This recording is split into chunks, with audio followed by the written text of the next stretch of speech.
Hello everyone, this is me Cassie at nandito kami sa Kaukyu Open Zoo sa Sriracha District, Chonburi.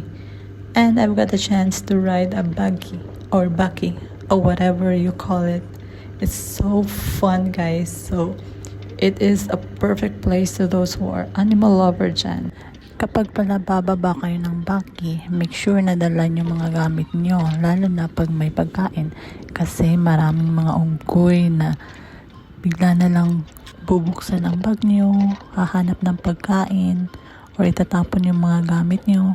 It's a nice experience din kasi you've got a chance to feed the animals like the elephants, the capybara, the fishes, the birds, at marami pang iba. Kaya nag-enjoy kami. At yan lang po. Sana nag-enjoy kayo sa video na to. Maraming salamat. Kapan ka.